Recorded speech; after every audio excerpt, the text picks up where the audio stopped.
Monster morning, my children. Time to take a peek back at anthology comics of old, when each issue premiered a different new character. So behold, Tales of Evil featuring Man-Monster. At the photo shoot for a women's lib magazine, a former Olympic swimming winner named Paul Sanders is boasting to the girls about his body. But muscle men just put them to sleep. They want something more exciting.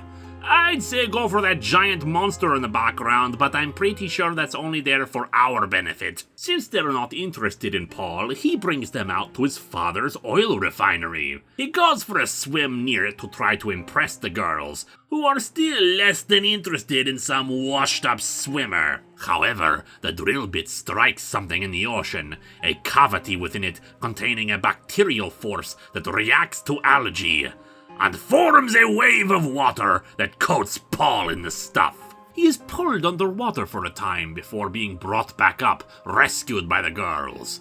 But when they return to port, scales begin growing all over his body until he has become the Man-Monster! He collapses from the experience, and the blonde, Dusty, wants to get him to a hospital, but the black-haired woman, Liz, thinks this is the story of the century and doesn't want the news to get out before they can report it in. At the hotel, he's placed in the shower and hot water turned on him, which transforms him back into a normal human, and he collapses again. Man-Monsters spend a lot of time sleeping. They're kind of like cats in that way. While Dusty heads off to find a doctor for him, Liz takes a nap.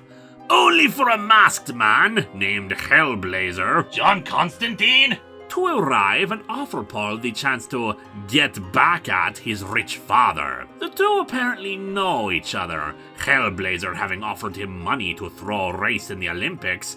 But as much as Paul wants to do something against his father, he refuses and gets blasted, only to transform once more into the Man-Monster. He drives off the Hellblazer, but feels compelled to stay behind and rescue Liz in the next room. Paul Sanders' father arrives, since he owns the hotel, and demands the nearby police open fire on the Man-Monster, leading to a cliffhanger. But we are not yet done, for one story of monstrous creatures is not enough. Let's meet the Bog Beast. It is an almost skeletal creature that was sent by beings underground. Also, a news reports a vampire at large, so that's a plus too. He investigates an observatory where everyone has been murdered. The Bog Beast laments that he must flee the scene, for the humans will assume that he is the killer, whereas he is but an explorer, a scientist. More scientists should be skeletons. They're more underrepresented in STEM fields than you would think. He finds a woman who is still alive and starts bringing her to a city. But later in the moonlight, the woman transforms into a werewolf and attacks. He is forced to kill her to survive, but nearby, humans catch up with him and are able to capture him, trapped in a net and tranquilized. Like the Man-Monster, he is at the mercy of the regular humans. Two tales of monsters, my children, who are secretly regular humans in more grotesque shapes.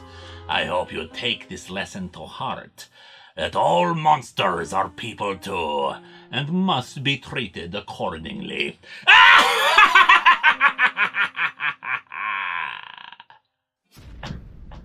Let me out! Let me out! I don't want to be here! I don't want to be here! We're not here! Where's everybody? Let me out!